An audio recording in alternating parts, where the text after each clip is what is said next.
देखिए, अभी मेरे साथ अभिषेक मिश्रा जी बैठे हुए हैं। इनके बारे में मैं कुछ चर्चा करूंगा, कुछ बात करूंगा, लेकिन उसके पहले एक बहुत ही गंभीर विषय पर आज मैंने प्रेस कॉन्फ्रेंस बुलाया है और आप सभी पत्रकार बंधुओं का प्रेस कॉन्फ्रेंस में स्वागत है। वैष्णो देवी यात्रियों पर 9 लोगों पर जो है वो मतलब उन लोगों पर जानलेवा हमला हुआ, जिसमें 9 लोग जो है वो उनका निधन हो गया और 33 लोग घायल हो गए। उसके बाद दाऊदनगर थाना है, दाऊदनगर थाने में बालू माफियाओं ने दरोगा जी को ट्रैक्टर से कुचल दिया।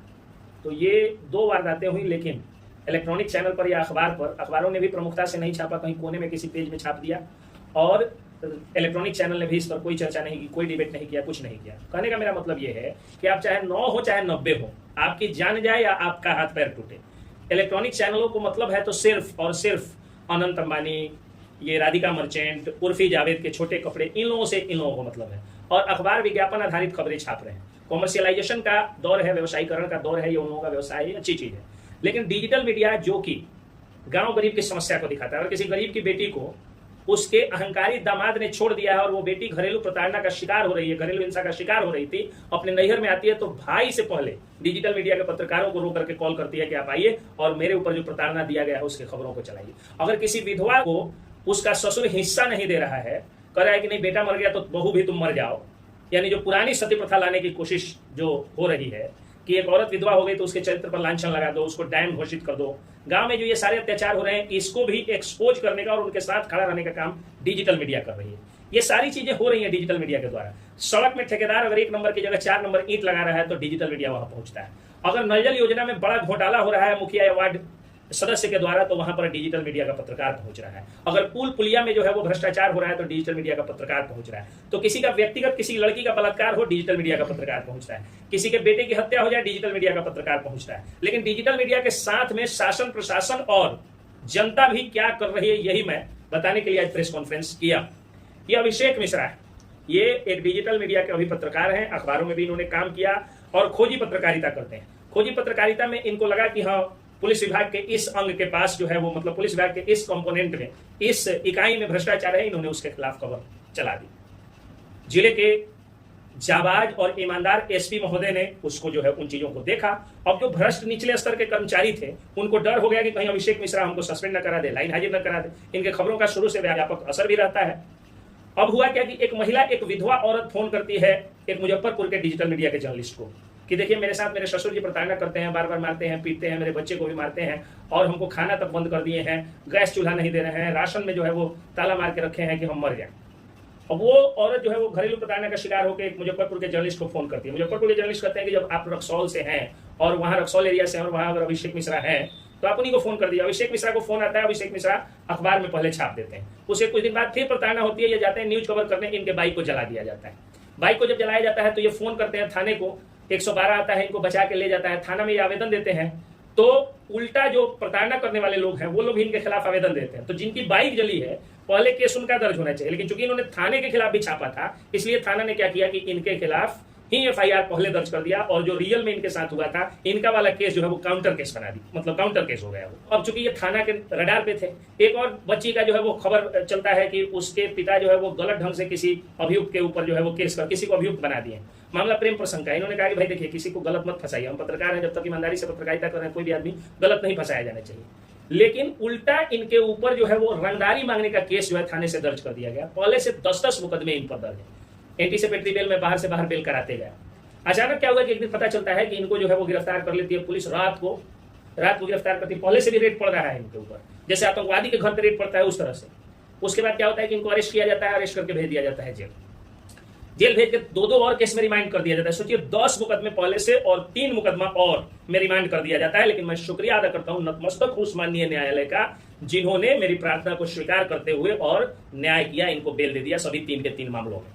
अब सवाल यह बनता है, मनदीप यादव बहुत अच्छी पत्रकारिता करते हैं, सड़क में भ्रष्टाचार 4 नंबर का ईंट लगा रहा था ठेकेदार, वो गए उस पर जो है वो खबर चलाने, तो ठेकेदार उन पर आरोप लगा दिया कि हमारे मजदूर से सोना का चैन छीन लिए और 20,000 रुपये रंगदारी मांग रहे हैं। एक तो मजदूर से पागल आदमी 20,000 रुपये रंगदारी मांगेगा, छीन लेगा, नहीं छीन लिया, 20,000 रुपये छीन लिया। और मजदूर अगर देश का सोने का चैन पहनने लगे तो मुझे लगता है कि मोदी जी को इतनी कम सीटें नहीं आती।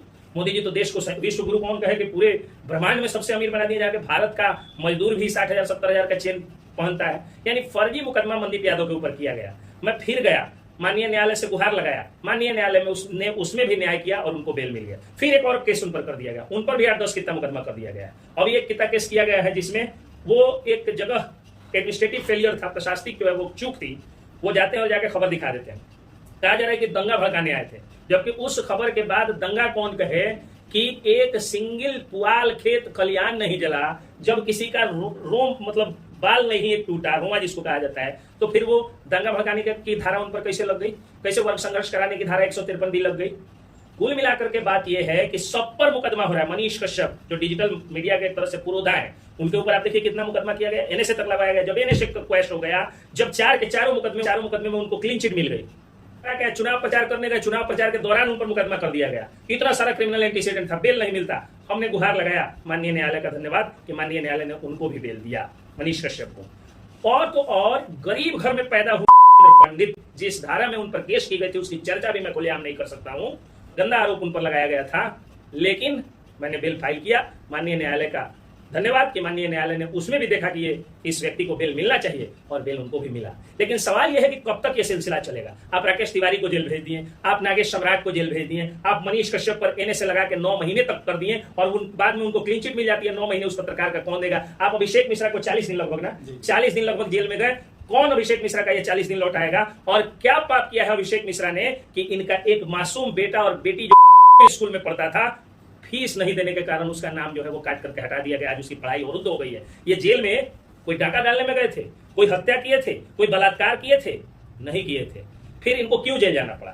खैर, ये सवाल प्रशासन से जो है जो मैं कोर्ट में करता हूं और कोर्ट जो है उसमें न्याय भी देता है, इसके लिए मैं कोर्ट के सामने नतमस्तक हूं। लेकिन सवाल समाज से भी मैं करना चाहता हूं कि जब ये जेल में गए थे तो आप लोग कभी गए कि हाँ वो अभिषेक मिश्रा, वो मनीष कश्यप, वो राकेश तिवारी, वो नागेश सम्राट, वो मनदीप यादव, वो संजीत कुशवाहा, जय जी हैं जो है उन पर भी केस हो गया है, बहुत सारे, मतलब नाम लूं तो गिनतियां कम पड़ जाएंगी।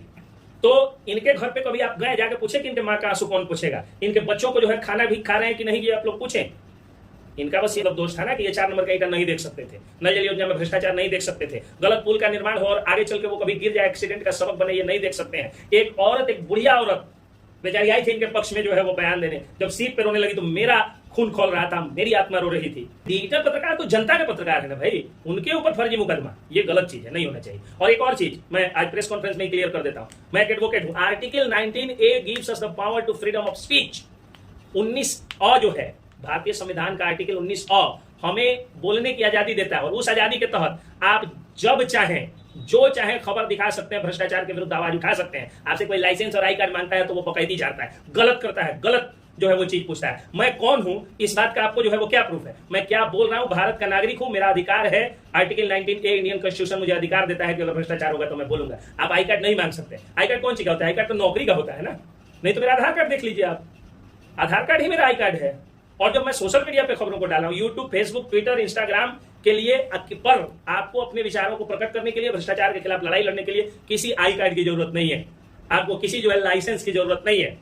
आप न्यूज पेपर छापिएगा, सैटेलाइट चैनल चलाइएगा, उसमें आपको जरूरत पड़ेगी, पूरा जो है वो रजिस्ट्रेशन वगैरह का प्रोसेस होता है। और ये जो मोबाइल फोन होता है ना, यूट्यूब चैनल, ये ऑलरेडी रजिस्टर्ड है, TRAI, telephone regulatory authority of India, telephone regulatory authority of India जो है वो आपके मोबाइल को का रजिस्ट्रेशन किया है और आपका मोबाइल यूट्यूब का रजिस्ट्रेशन किया और यूट्यूब पर आप मोनेटाइज कराते हैं, अपना बनाते हैं तो रजिस्ट्रेशन करते हैं। 17 को रजिस्ट्रेशन पहले से करा क्या है, और किसको कराना है। हाँ, आप सरकारी पत्रकार, अगर सरकार में बैठे हुए आपको पत्रकार नहीं मानते हैं तो मत जाइए आप सरकारी कार्यक्रमों में। क्या जरूरत है प्रधानमंत्री के कार्यक्रम में जाने की, उससे ज्यादा व्यूज आप किसी आम जनता की आवाज को जो है उठा करके आप करा सकते हैं। आप तेजस्वी यादव के रैलियों में मत जाइए, नरेंद्र मोदी जी के रैलियों में मत जाइए, आप सभी पार्टियों के रैलियों में मत जाइए। उन पार्टियों को कहिए कि अगर आपको हमको बुलाना है, क्योंकि आपके लाखों करोड़ों में व्यूज है, जितना बड़े बड़े सैटेलाइट चैनल लोग नहीं दिखाते हैं उससे 100 गुना ज्यादा आप लोग दिखाते हैं और अखबार तो आपके सामने बहुत बौना हो गया है, तो उतना आपका व्यूज है, आप मत दिखाइए। आज यही दिक्कत हुई है कि जो ये बीजेपी कितनी सीटें कम आई, क्योंकि कांग्रेस पार्टी ने सोशल मीडिया का सहारा लिया। कांग्रेस पार्टी ने, आप लोग याद करिए, ध्रुव राठी का वीडियो शेयर किया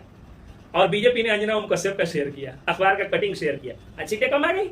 इतना मजबूत नेतृत्व होने के बावजूद, विश्व के सबसे पॉपुलर राष्ट्राध्यक्ष, कार्यकारी राष्ट्राध्यक्ष होने के बावजूद सीटें क्यों कम आई, क्योंकि सोशल मीडिया का, डिजिटल मीडिया का सही से यूज नहीं किया। बीजेपी सैटेलाइट चैनल में उलझ के रह गई, अखबारों में, और कांग्रेस पार्टी ने ध्रुव राठी को बजा लिया। आज देखिए ना, जितने भी कांग्रेसी माइंडेड पत्रकार है, कौन, ध्रुव राठी कहाँ के हैं, पुण्य प्रसन्न वाजपेयी कहाँ पे है, आपका विशाल शर्मा कहाँ पे, रविश कुमार कहाँ पे, सब लोग डिजिटल मीडिया पे। यही कारण है कि इस बार कांग्रेस पार्टी को उतनी सीटें आ गई। तो डिजिटल मीडिया के शक्ति को अगर नेता नहीं समझता है, सरकारी अफसर नहीं समझता है, आप भी ठेंगा दिखा दीजिए। तो ये नहीं दिखाएंगे आपको हम, और नहीं तो आपको हमको बुलाना है तो सम्मान पूर्वक आप कार्ड भेजिए और आप पहल करिए कि हमारा जो है वो जिला कार्यालय से, जिला जनसंपर्क विभाग से हमारा आई कार्ड बन जाए।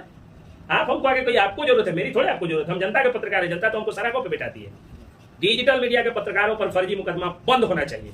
मैं इसके खिलाफ लड़ाई लड़ूंगा और लड़ाई चलाऊंगा, और कोर्ट में चाहे जहां भी जाना होगा, हाईकोर्ट में जाना होगा, हाईकोर्ट में भी जाऊंगा, और जाके डिजिटल मीडिया के ऊपर, पत्रकारों के ऊपर हो रहे हमले को रोकने की, मतलब ये जो फर्जी मुकदमे है उसको रोकने की पूरी कोशिश करूंगा।